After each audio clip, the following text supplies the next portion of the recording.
Hello दोस्तों, कैसे हैं आप सब। राम जी की पाठशाला में आपका बहुत बहुत स्वागत है। नए अंदाज में नए तरीके से आप सबका स्वागत करता हूं मैं। और उम्मीद कर रहा हूं आप सब अच्छे होंगे और आपकी तैयारी भी बहुत बेहतर ढंग से चल रही होगी। देखो, नई नई चीजें, नए नए संसाधन, नए नए तरीके आपके लिए खोज के ला रहा हूं, जिससे आपको ज्यादा से ज्यादा और बेहतर से बेहतर कंटेंट मिल जाए। बस आपको क्या काम करना है, ये जो नीचे बटन है ना सब्सक्राइब का, पे हाथ लगा दो जरा। और उसके बराबर में एक बेल, एक घंटी वंटी आएगी, उस घंटी पे ऑल का ऑप्शन सेलेक्ट कर देना। इतना तो कर ही सकते हो भाई, मैं इतना कर रहा हूं इधर। और कैसा लग रहा है ये नया तरीका, ये कमेंट सेक्शन में आप जरूर बताइए। इसके साथ अब हम अपने विषय की गंभीरता को समझते हुए आगे बढ़ते हैं। आज मैं आपको बताने वाला हूं अपठित गद्यांश, जो हमारे अनसीन पैसेजेस होते हैं उनको कैसे सॉल्व किया जाता है, और फास्ट तरीका क्या है, फास्टेस्ट मेथड क्या है इनको सॉल्व करने का, और ज्यादा से ज्यादा और एक्यूरेसी के साथ आप किसको कैसे सही सही कर सकते हैं कम समय में, उनके बारे में आज चर्चा करने वाले हैं। यूपी पुलिस एसआई के लिए तो बहुत इंपॉर्टेंट है ही, साथ में पैट के लिए भी बहुत ज्यादा इंपॉर्टेंट है, साथ में पैट के लिए बहुत ज्यादा इंपॉर्टेंट है। मैं कलर ऑप्शन चेंज कर लेता हूं, एक सेकेंड आप मेरे को देंगे। कलर कर लेता हूं मैं इसका ब्लू। ब्लू कलर हमारा सही रहेगा।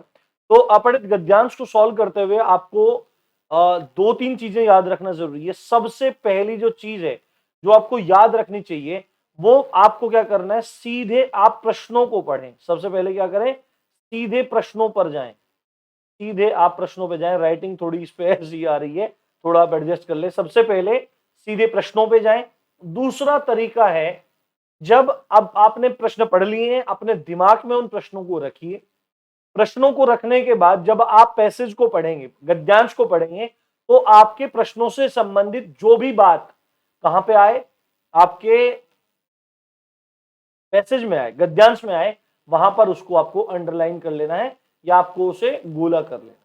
और तीसरी बात है, आपको क्या काम करना है, एक लयबद्ध तरीके से अपने पैसेज को पढ़ते जाना है।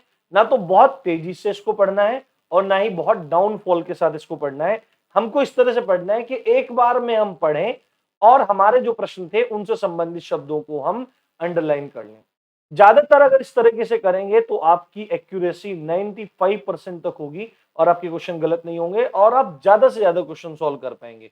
तो इसी का एग्जांपल हम ले लेते हैं। एक पैसेज है, सामान्यतः एक पैसेज में कितने होते हैं, एक पैसेज में 4 से 5 क्वेश्चन होते हैं, और वही आपको पैट और यूपीएसआई में देखने के लिए मिलेगा, या कोई अदर एग्जाम के लिए आप पढ़ रहे हैं तो कोई भी दिक्कत नहीं है, सेम पैटर्न।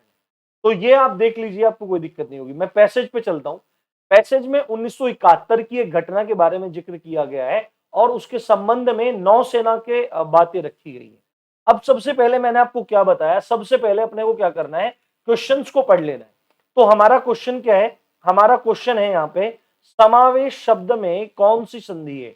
समावेश शब्द में कौन सी संधि है, यानी कि ये वर्ड इसमें आएगा, इस पैसेज में आएगा, तो समावेश शब्द में कौन सी संधि है, ये तो आप वैसे भी बता सकते हैं, पर फिर भी आपको मैं एक डेमो के तौर पे दिखा रहा हूं आपको कैसे करना है। दूसरे प्रश्न की ओर बढ़ते हैं। दूसरा प्रश्न है, सामना करने के लिए, सामना करने के लिए अनुच्छेद में किस शब्द का प्रयोग किया गया है। हमारे पास दूसरा शब्द आया सामना करना, पहला था समावेश में संधि कौन सी। तीसरा है हमारे पास परंपरागत से क्या तात्पर्य है।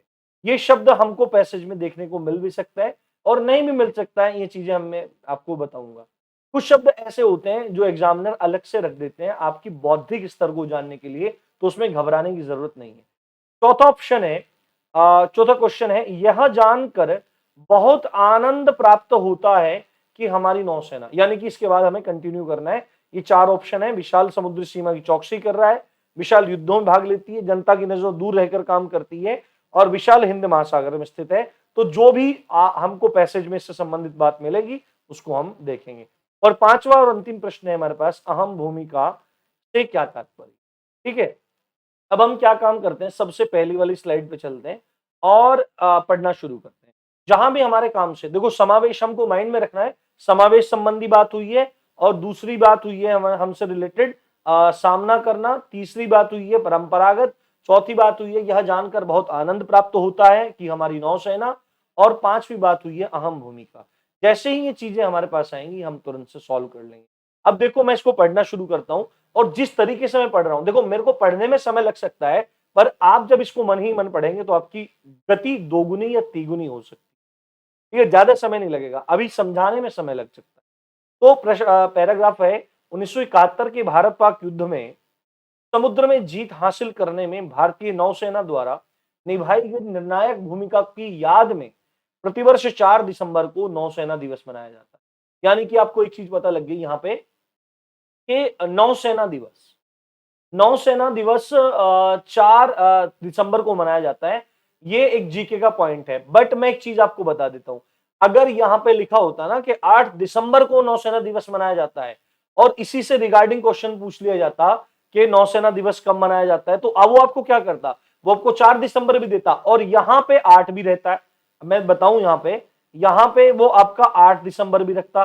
तो आपको ना पैसेज में जो बात कही गई है उसी को सच मानना है, आपको जो एक्चुअल दुनिया में है उस चीज को सच नहीं मानना, पैसेज को पढ़कर उत्तर देना है। अगर 8 दिसंबर बात होती ना तो आपको 8 दिसंबर लगाना है, एक्चुअल में 4 दिसंबर होता है, तो आपको उसी हिसाब से काम करना है। ठीक है, चलो आगे देखते हैं। तो ये बात है कि 1971 में भारत पाक युद्ध में नौसेना ने जो पराक्रम दिखाया, निर्णायक भूमिका जो निभाई, उसकी याद में हम हर साल क्या करते हैं, 4 दिसंबर को नौसेना दिवस मनाते हैं। उसके बाद यह एक अवसर है जब हम अपने शहीदों को श्रद्धांजलि अर्पित करते हैं, अपने शहीदों को याद करते हैं, श्रद्धांजलि अर्पित करते हैं, तथा अपने सेवानिवृत्त सैनिकों, जो हमारे सेवानिवृत्त यानी कि जो रिटायर हमारे नौसैनिक हैं, सैनिक हैं, उनको याद करते हैं और युद्ध विधवाओं के बलिदान को याद करते हैं, जिनके पतियों ने भारतीय नौसेना में 1971 के समय या आगे पीछे भी जो युद्ध हुए हैं उसमें सर्वोच्च बलिदान देश के लिए दिया है, उनके बलिदान को हम याद करते हैं। उसके बाद इस दिन भारतीय नौसेना राष्ट्र की निरंतर सेवा के प्रति अपनी वचनबद्धता और निष्ठा को दोहराती है।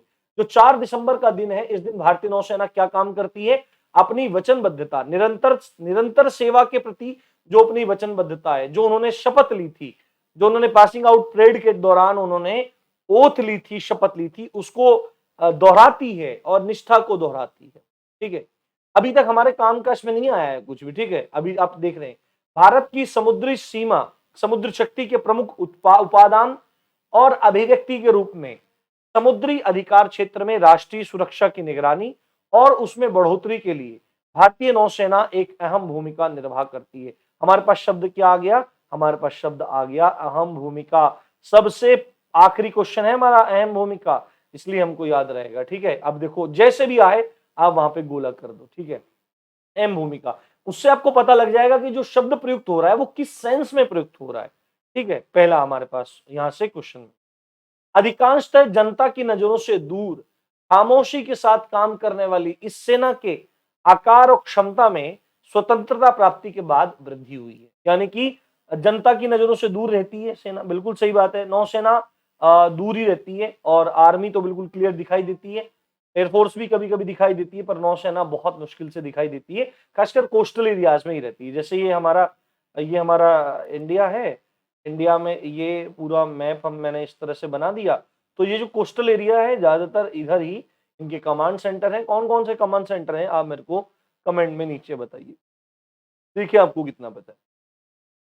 ठीक है, यहां तक बात है कि क्षमता में वृद्धि हुई है जो सतत रूप से बढ़ते इसके कार्यक्षेत्र तथा राष्ट्रीय सुरक्षा में इसके बढ़ते महत्व के अनुरूप है। ठीक है, बढ़ते महत्व के अनुरूप है, इसके कार्यक्षेत्र में वृद्धि हो रही है, सतत रूप से इसके कार्यक्षेत्र राष्ट्रीय सुरक्षा में बढ़ते इसके महत्व के अनुरूप है। ये चीज आ गई।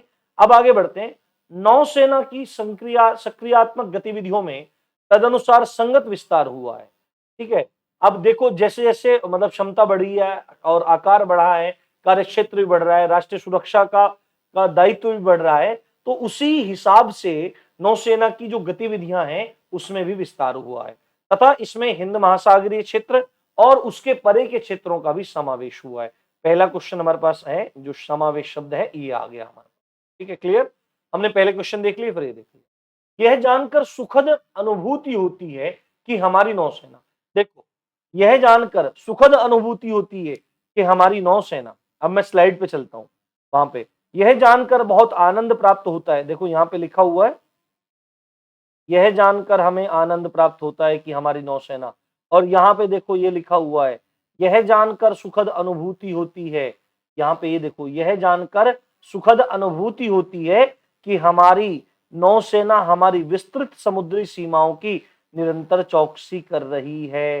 तो तुरंत आपका ऑप्शन आ जाएगा क्या, कि ये जानकर बहुत आनंद प्राप्त होता है, यह जानकर सुखद अनुभूति होती है। इसी को दूसरे शब्दों में कहा गया है कि हमारी नौसेना विशाल समुद्री सीमाओं की चौकसी कर रही है। ये हमारा क्वेश्चन हाथ के हाथ यहाँ पे सही हो गया। ठीक है, हम बैक पे चलते हैं, पीछे चलते हैं। यहां तक पढ़ लिया। उसके बाद यहाँ पे ऊपर बनाया था ना हमने, मैंने हर क्वेश्चन के साथ में रखा है क्योंकि यही मेरे लिए भी सुविधापूर्ण है और आपके लिए भी सुविधा।